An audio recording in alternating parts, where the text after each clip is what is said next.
ఇండియాలో సినిమా డైరెక్టర్లలో శంకర్ ఒకరు. ఈయనకు పెద్దగా స్టోరీలు అవసరం ఉండదు.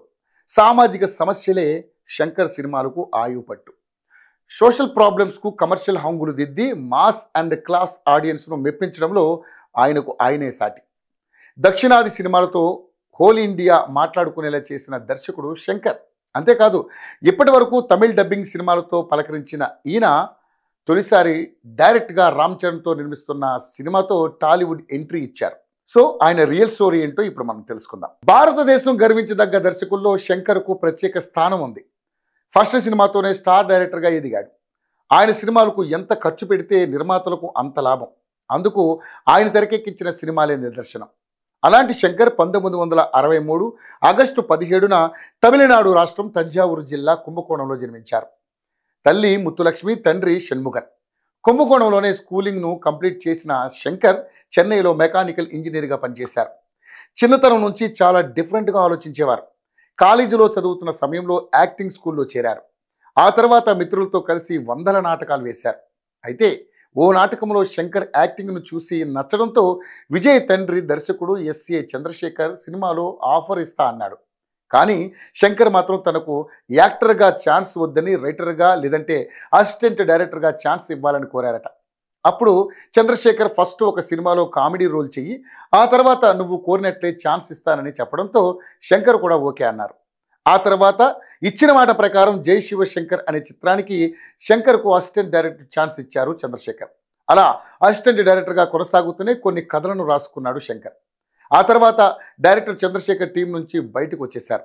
అదే సమయంలో ఓ ప్రొడ్యూసర్ మంచి కథలు ఉంటే చెప్పు, సినిమా తీద్దామని అనడంతో జెంటిల్మ్యాన్ స్టోరీ వినిపించారు.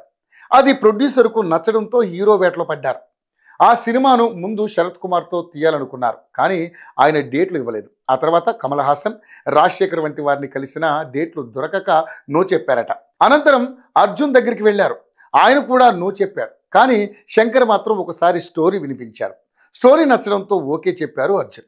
కట్ చేస్తే జెంటిల్మ్యాన్ సూపర్ హిట్. జెంటిల్మ్యాన్ అప్పటి వరకు సౌత్ ఇండియా రికార్డులన్నింటినీ బ్రేక్ చేసేసింది. శంకర్ డైరెక్షన్కు, యాక్షన్ కింగ్కు అర్జున్ నటనతో పాటు రెహమాన్ మ్యూజిక్ కూడా తోడు కావడంతో జెంటిల్మ్యాన్ ఒక రేంజ్ హిట్ సాధించింది. ఒక్క తమిళ్లోనే కాదు, తెలుగు, కన్నడ, హిందీలో కూడా 70 సూపర్ హిట్ అయ్యింది. దీంతో శంకర్ పేరు మారుమోగిపోయింది. ఈ మూవీ తర్వాత దర్శకుడిగా వెనుతిరుగు తీసుకోలేదు. ముఖ్యంగా లంచగొండితనంపై శంకర్ రూపొందించిన సినిమాలు ఆయనకు ఎనలేని ఖ్యాతిని తీసుకొచ్చి పెట్టాయి. తన మొదటి చిత్రంలో ఓ పాటలో కనిపించిన ప్రభుదేవతో ఆయన తెరకెక్కించిన ప్రేమికుడు సినిమా అప్పట్లో పెద్ద సెన్సేషన్. అత్యంత భారీ బడ్జెట్తో సినిమాలు తెరకెక్కించడంలో శంకర్ రూటే వేరు. ఆయన సినిమాలకి భారీ బడ్జెట్ కంపల్సరీ. సినిమా ఏదైనా అందులో ఒక రేంజ్ ఉండాల్సిందే. తొలి సినిమా జెంటిల్మ్యాన్ నుంచి మొన్నటి 2.0 వరకు ఆయన చిత్రాల్లో రిచ్నెస్ ఉట్టిపడుతుంది. స్టోరీ డిమాండ్ వరకు ఖర్చు బాగా పెట్టిస్తారు. మూవీలో నిర్మాతలు పెట్టిన ప్రతి పైసా అన్ని ఫ్రేముల్లో కనబడుతుంది. That is one and only Shankar. ముఖ్యంగా అవినీతికి వ్యతిరేకంగా శంకర్ తీసిన భారతీయుడు సంచలనం సృష్టించింది. అవినీతికి విసిగి వేసారిన ఒక భారతీయుడు ఎలా రియాక్ట్ అయ్యాడో చూపించి కమర్షియల్గా బిగ్ హిట్ సాధించారు. భారతీయుడు మూవీలో కమల్ హాసన్ను 2 విభిన్న గెటప్లలో చూపించి మెప్పించారు శంకర్. ఈ సినిమా ద్వారా కమల్ హాసన్ 3వ జాతీయ అవార్డు సాధించాడంటే ఆ ఘనత శంకర్దే. ఎంత గొప్ప నటులైనా వారిలోని యాక్టింగ్ టాలెంట్ పూర్తిగా బయటపడేది దర్శక ప్రతిభతోనే. ఆ టెక్నిక్ తెలిసిన బెస్ట్ డైరెక్టర్ శంకర్.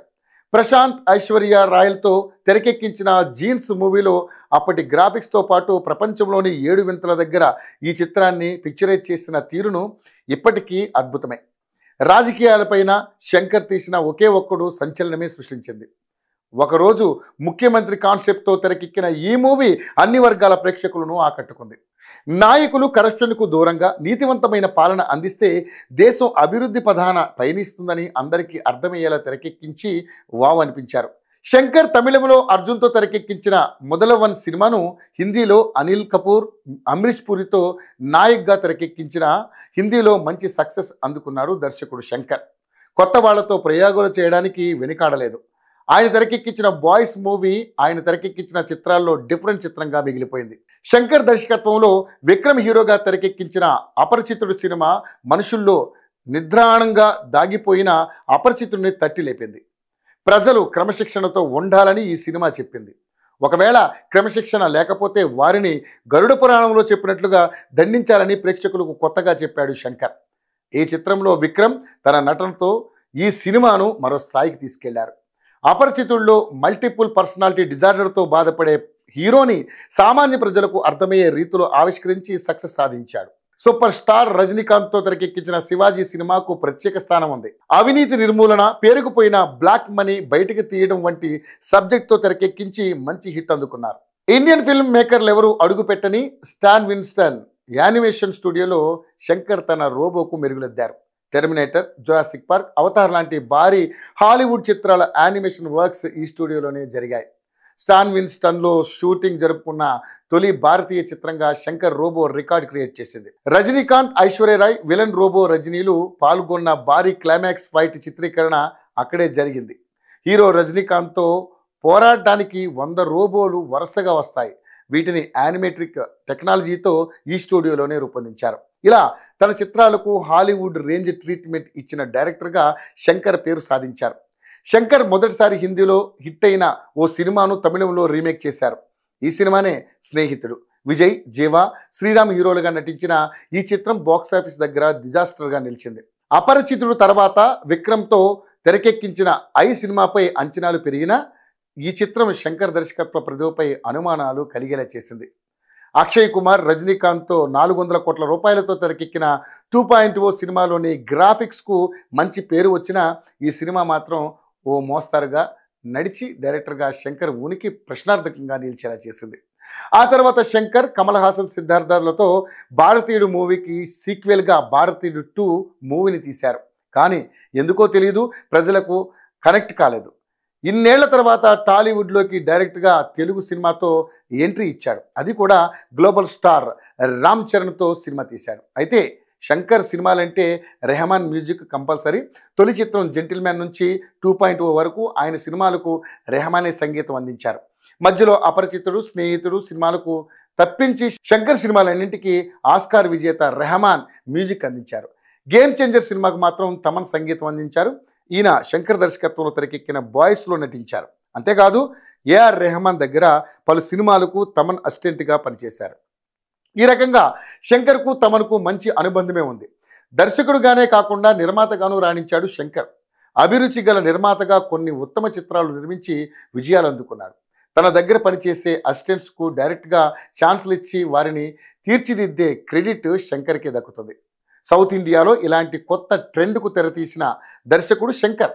32 ఏళ్ల కెరీర్లో శంకర్ తమిళంలో 12 సినిమాలు, హిందీలో 1 సినిమాకు దర్శకత్వం వహించారు. ఇప్పుడు హిందీలో రణ్వీర్ సింగ్తో సినిమా చేయడానికి రెడీ అవుతున్నారు. సోషల్ ఎలిమెంట్స్ మీద సినిమాలు తీసిన దర్శకుడు ఆర్ట్ సినిమా డైరెక్టర్గా ముద్రపడతారు. అవి స్లో మూవీస్గా పేరు సాధిస్తాయి. కానీ శంకర్ కొత్త ట్రెండ్ క్రియేట్ చేశారు. తనదైన ఇమాజినేషన్తో సోషల్ థీమ్కు కమర్షియల్ ఎలిమెంట్స్ జత చేసి సక్సెస్ఫుల్ కమర్షియల్ డైరెక్టర్గా దూసుకెళ్తున్నారు.